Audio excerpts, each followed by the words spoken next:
Terima kasih atas kata-kata baikmu. Jika Tuan Tua Anthony dapat mengatakan bahwa itu cukup bagus, maka itu akan sangat bagus menurut standar orang lain. Lagi pula, murid yang paling dibanggakan oleh Tuan Tua adalah si jenius perancang busana, Ivan. Pujian yang dia terima dari Tuan Tua saat itu hanya cukup adil. Dengan perbandingan seperti itu, dia tahu betapa Tuan Tua Anthony sangat menyukainya. Putri Bramasta hampir sangat gembira ketika mendengar ucapannya. Dia telah bekerja sangat keras selama bertahun-tahun dan semakin banyak orang yang mengenakan pakaian yang dia rancang. Sekarang setelah dia mendapat pengakuan dari Tuan Tua Anthony, bagaimana mungkin dia tidak bersemangat? Bakat rahasia yang biasa kita bicarakan adalah sebenarnya cinta. Saat kita mendesain, paling banyak yang penting adalah cinta. Kamu harus mencintai milikmu, cintai orang-orang di sekitarmu, dan cintai ini dunia, maka kamu akan bisa mendesain pakaian yang disukai semua orang. Kata-kata Tuan Tua Anthony sangat masuk akal bagi Putri Bramasta. Karena cinta dalam hatinya, pakaian yang ia rancang akan memberikan kehangatan kepada orang-orang dan orang-orang dapat merasakan gairahnya dari pakaiannya. Sejak lama, dia selalu percaya pada gairah dan cinta. Dia selalu mendesain untuk kepuasan hatinya dan bekerja dengan sangat hati-hati melalui semua bagiannya. Dia mendapatkan prestasinya. Lihatlah betapa bahagianya kamu. Apa yang dikatakan tua tuan kepadamu? Setelah meninggalkan kediaman Tuan Tua Anthony, Randy memegang tangan Putri Bramasta yang bahagia seperti burung. Aku tidak akan memberitahumu. Putri Bramasta tersenyum dan berlari ke depan. Saat ini, dia melihat sosok familiar dari sudut matanya. Dia berbalik dan melihat orang yang dulu dia kenal, Citra. Citra tidak sendirian, dia sedang menggendong seorang anak. Citra juga melihat Putri Bramasta.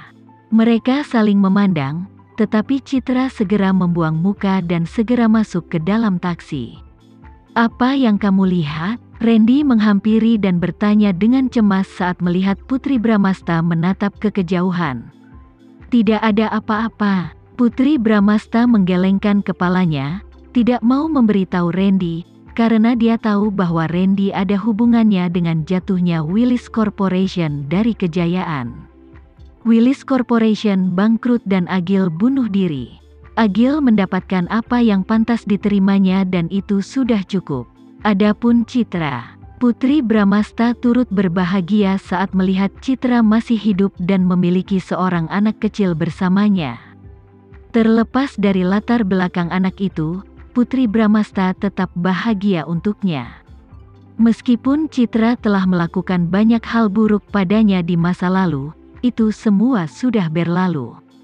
Putri Bramasta hampir lupa betapa sakitnya penderitaan yang dia derita di masa lalu. Waktu telah berlalu, dan Putri Bramasta tidak mau menyimpan dendam. Dia hanya bisa bertemu Randy dan menghargainya karena semua orang jahat di masa lalunya. Kalau begitu ayo jalan-jalan lagi.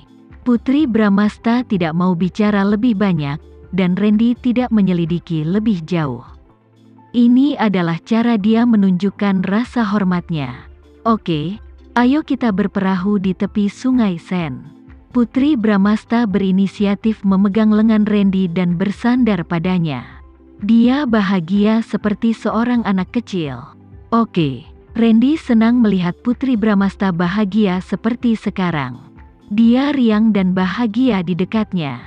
Setelah tinggal di Paris selama beberapa hari, Randy menemani Putri Bramasta ke Milan. Mereka sedang berbulan madu, namun Randy bersedia menemani Putri Bramasta belajar desain fashion juga. Mereka telah bepergian selama lebih dari 2 minggu sekarang, dan mereka hanya dapat melihat putri kecil melalui telepon menggunakan panggilan video. Putri Bramasta mulai sangat merindukannya. Putri kecil juga terlihat menyedihkan seolah dia tidak mendapatkan kasih sayang ayah dan ibunya selama ini. Oleh karena itu, atas desakan Putri Bramasta, kembali ke New York lebih awal dari yang direncanakan mereka. Setelah kembali ke New York, Putri Bramasta mengabdikan dirinya pada pekerjaan desainnya. Dia berharap untuk memulai studio pribadinya yang mempromosikan karyanya sendiri. Dia ingin meluncurkan desainnya ke publik. Markas besar Rovio berada di Jakarta, dan fokus pekerjaan Randy juga berada di Jakarta. Namun, demi istri dan anak-anaknya, dia sering terbang antara Jakarta dan New York. Dia tidak pernah mengeluh lelah. Segalanya berjalan lancar bagi keluarga muda Sanjaya. Seluruh keluarga menjalani kehidupan yang sibuk namun memuaskan, dan mereka menjalani kehidupan dengan penuh kasih setiap hari. Setelah beberapa tahun, Priscilia melihat tanda negatif pada tes kehamilannya. Wajah cantiknya langsung berubah muram dan dia hampir menangis karena marah. "Agam, kamu, beritahu aku sekarang, apakah kamu menyuap dokter ketika kita pergi ke rumah sakit untuk pemeriksaan?" Mereka sudah bersama selama bertahun-tahun tapi dia belum hamil. Mereka pergi ke rumah sakit untuk pemeriksaan lengkap, dan menemukan bahwa mereka sehat secara fisik dan sehat. Tubuh mereka tidak ada masalah, tidak menggunakan alat kontrasepsi, namun tetap tidak bisa hamil. "Apa yang sedang terjadi?" Agam yang sedang membersihkan senjata barunya menjawab dengan santai, "Kita pergi ke rumah sakit untuk ujiannya bersama-sama. Menurutmu apa yang bisa kulakukan? Jika kamu tidak melakukan apapun, mengapa aku tidak bisa hamil? Lagi pula, kamu sangat kuat, jika kamu melakukan sesuatu, apakah aku akan tahu?" Priscilia yakin dia tidak bisa hamil karena Agam pasti melakukan sesuatu di belakang punggungnya. Dia meringkuk ke sampingnya, menatapnya, dan berkata, "Agam, jika kamu impoten, katakan saja dengan jujur. Aku tidak akan membencimu karena itu." Priscilia ingin punya anak kecil selama bertahun-tahun sekarang. Putri kecil sudah berusia 10 tahun, bayi kedua dari adik iparnya akan segera lahir, namun perutnya masih rata. Haidnya terlambat bulan ini. Dia mengira dia hamil, jadi dia bergegas ke apotek untuk membeli alat tes kehamilan. Setelah tes sederhana, dia masih belum hamil.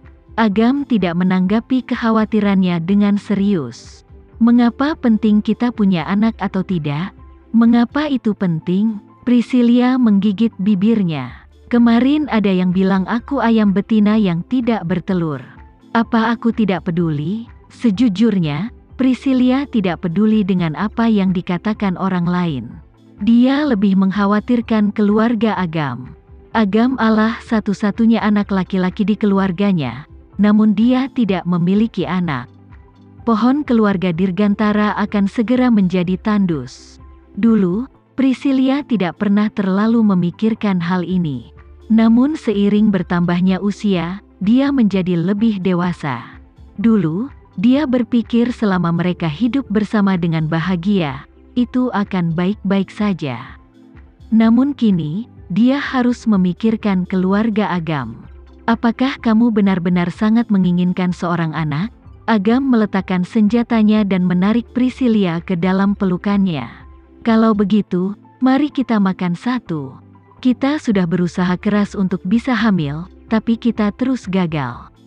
Apa menurutmu kita bisa punya bayi hanya karena kamu bilang begitu?" Priscilia memelototinya dan menginjaknya dengan marah. Agam menjawab, "Orang tuaku meninggal lebih awal, dan aku tinggal di pangkalan militer sepanjang tahun. Kamu juga punya karir sendiri. Bagaimana kita bisa menjaga anak-anak kita jika kita sendiri tidak bisa mengurus diri sendiri?" Priscilia langsung menjawab, "Jangan khawatir, kita bisa menyewa pengasuh. Aku akan berusaha semaksimal mungkin untuk mengurangi pekerjaan setelah kita punya bayi." Untuk masa depan, Priscilia merencanakan semuanya.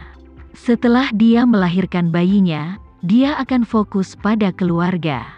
Lagi pula, dia sangat menyukai Agam. Dia rela mengorbankan pekerjaan aktingnya demi anak itu demi Agam. Tidak ada yang lain mustahil. Agam mengelus kepala Priscilia dan membuka mulutnya. Dia ingin mengatakan sesuatu, tapi dia tidak punya keberanian untuk mengatakannya.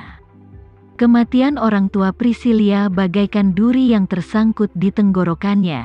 Dari waktu ke waktu, memikirkannya saja masih akan menyakitinya.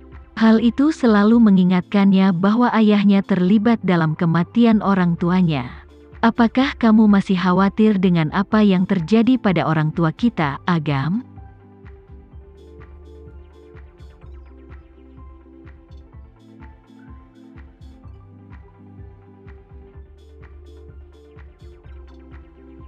Sekian dulu ya video kali ini, kita lanjutkan lagi videonya di lain waktu. Oh iya, bagaimana menurut kalian? Semoga bisa sedikit menghibur kalian semua. Untuk teman-teman yang baru nonton, jangan lupa subscribe ya, hehehe. Dan kalau teman-teman ada yang ingin gabung langganan, bisa langsung gabung saja untuk dapat fitur yang menarik dan sedikit membantu Mimin. Terima kasih banyak sudah menonton, sampai jumpa lagi, bye.